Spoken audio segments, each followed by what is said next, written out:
Hello, friends. Welcome to Say Hello, Happy Home. I'm happy to be here with you today on this Tuesday, August 25th, 2026. And Douglas is out doing the annual, pre orientation, training, get everything in order day because he's a bus driver, a thankless job, a school bus driver. But in a couple of weeks, the school season will start again, the new school year.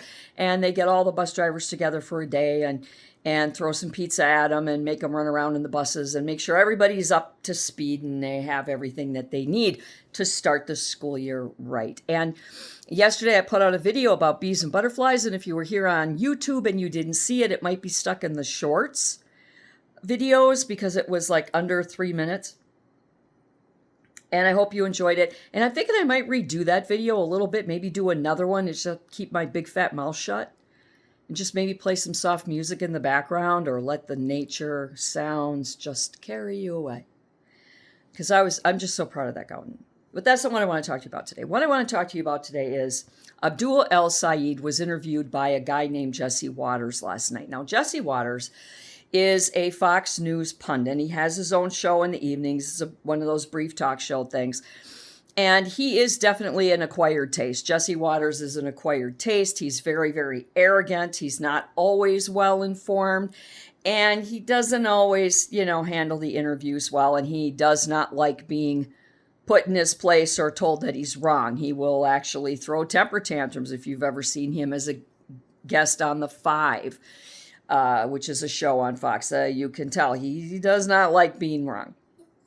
He's an acquired taste, okay? So I found it interesting that he, of all people, was interviewing Abdul El-Sayed, who is a pig from Michigan, a communist who is vying for a Senate seat there. And two things that he said during that interview that I thought Jesse Watters could have followed up on better or more precisely was one, El-Sayed said Medicare for all. Well, sorry, buddy, Medicare was designed and set up and implemented for retirees who have put 50 plus or more years into working and paying for Social Security. It's our medical that we have a right to as Americans because we've been paying in it. You haven't done anything. You don't know what you're talking about. And any of these communists running for office that are running around yelling Medicare for all, what they mean is Medicare for illegals and Medicare for deadbeats and Medicare for criminals.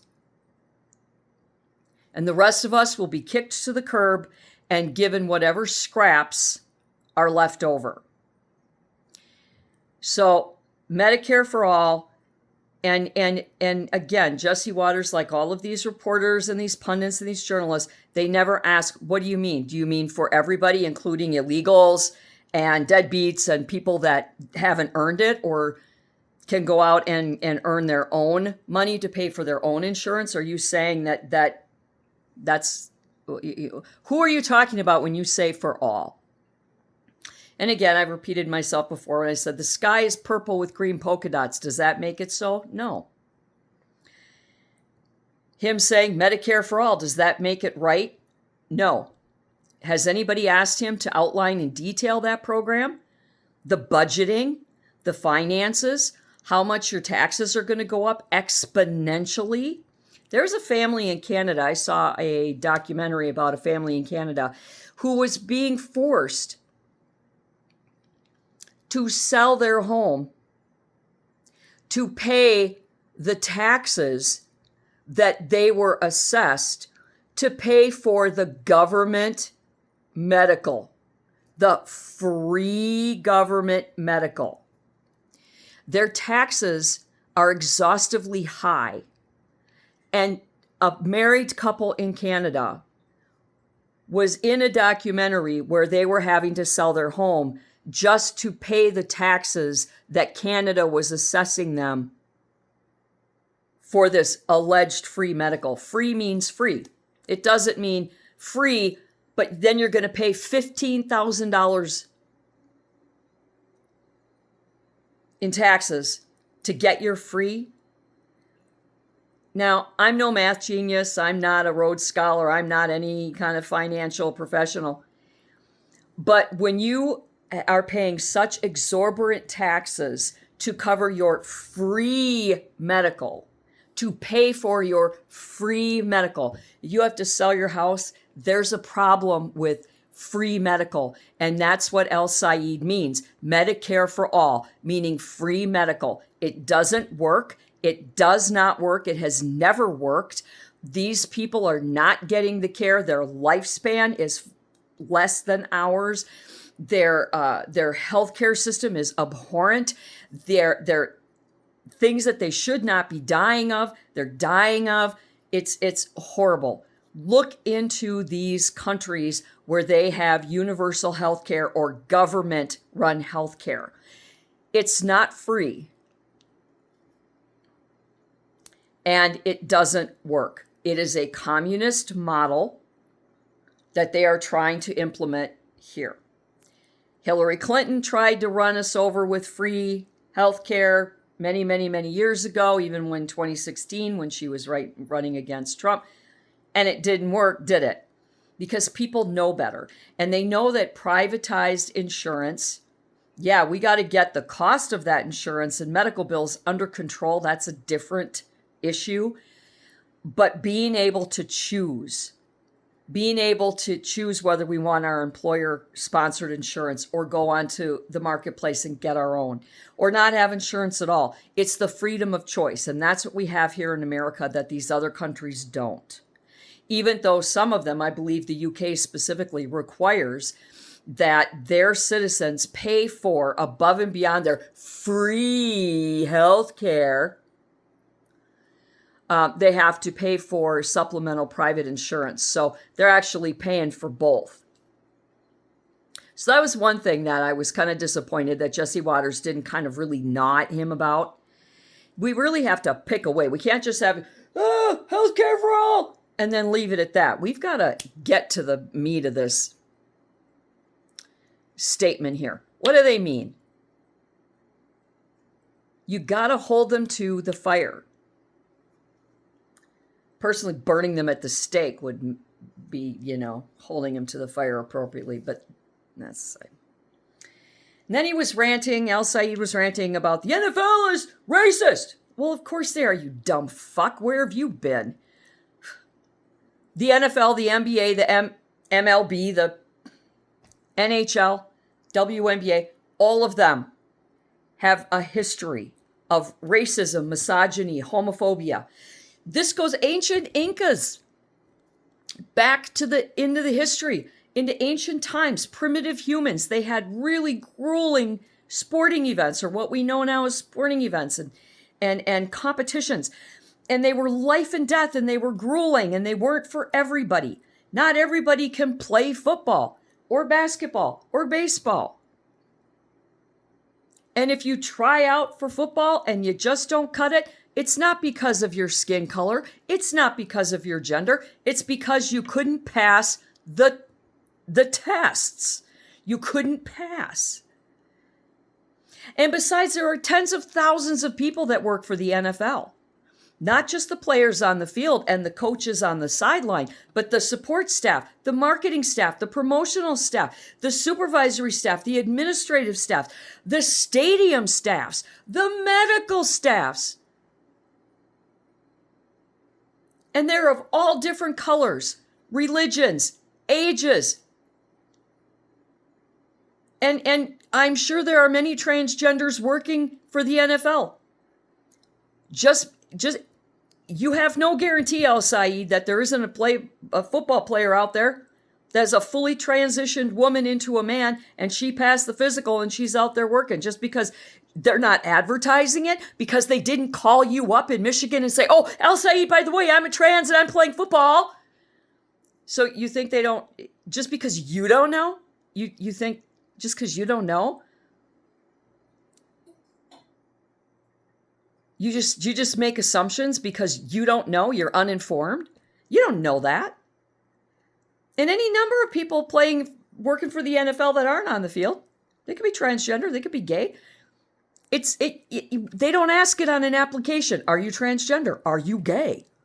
Are you Jewish? What color is your skin? They don't ask those things, you dumb fuck.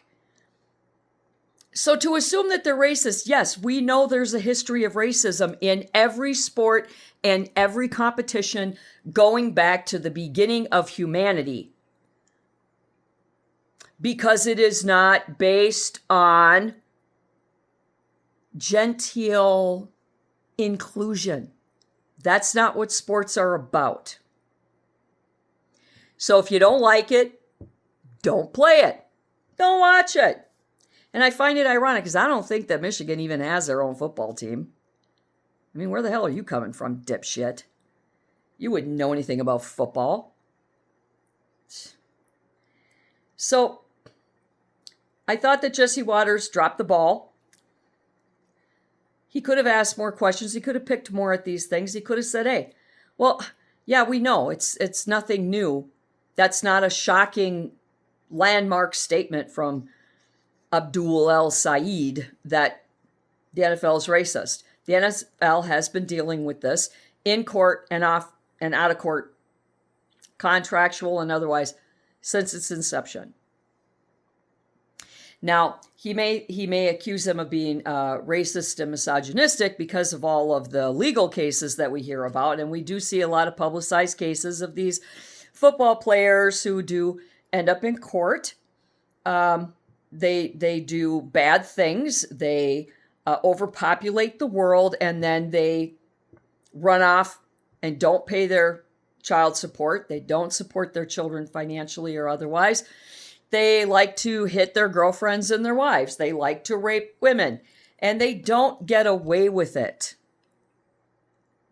And again, El-Sayed, if your intention is to bring up this, first of all, unless you're in every courtroom or you've read every transcript from those court cases, or you are employed with the law firm that is representing these individuals or the prosecuting attorneys, or you have private, intimate information, witness firsthand information about any of these isolated cases, then you have nothing to talk about.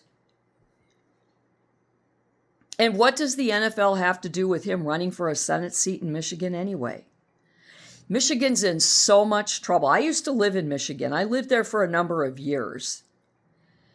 And Michigan's in a lot of trouble. They're very misguided. They're very limited in what they want to know. If it's uncomfortable, an uncomfortable truth, they'll ignore it.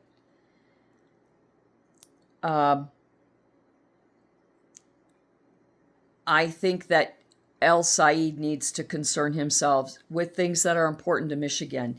And yelling that the NFL is racist, I don't think that Michigan residents really give a flying fuck.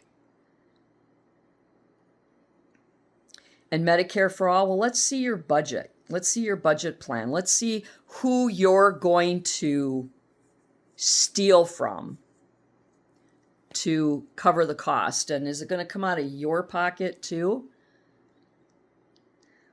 Yeah. See, like Mamdani, El-Sayed, these wealthy silver spooners, they don't understand taxes. They don't understand who has to pay for that. Back, I think, during the Bush era, we had the trickle-down theory, and it does. Shit rolls downhill. And those of us at the bottom of that heap have to pay the most.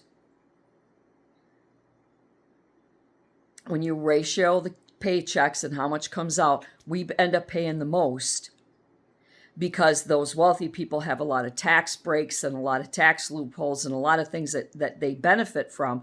And they're legal and legitimate. But if you ask El-Sayed, are you going to give up your paychecks like Trump did? If you become senator, are you going to give up your paychecks like Trump did and work for the people? Are you going to pay your taxes? Are you going to help all people or just illegals and deadbeats? Nobody's asking these questions, and they really need to start asking these questions And that's why these people are getting away with popularity, because nobody is stepping back and saying, yeah. They're just pointing at the sky, Mamdamis and El Saids and all of these lunatics. They're pointing at the sky and saying it's purple with green polka dots. And instead of looking for yourself and making a decision for yourself as to what color the sky is, you just assume that they said it's right. And if you're somebody who thinks that if you support El Said and Mamdami, that they're going to give you a little taste of their silver spoon, you are far, far from correct. They don't care about you. They would rather see you shot in the street than give you anything.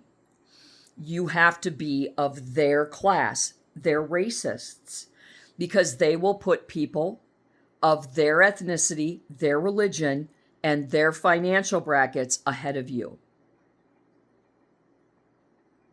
These are bad people. And Jesse Watters had an opportunity to take one of these really bad people and put him to the fire and hold him accountable for these ridiculous statements that he's making, and he didn't do any of it. It's really sad. So yeah, chew on that for a little while. Tell me what you think. I know I'll probably piss a few people off, and that's okay. I know I sound ignorant sometimes, but that's part of ranting, right? We all have opinions. I base mine on the world around me as I see it and live in it. So yeah. But look for that other video. I'm going to put one out, a nice little one. I'll find some nice music to put with it, and we'll play around with that butterfly garden. My backyard is just a magical place as it is. You should see. I love our yard. I love my home. I love my yard.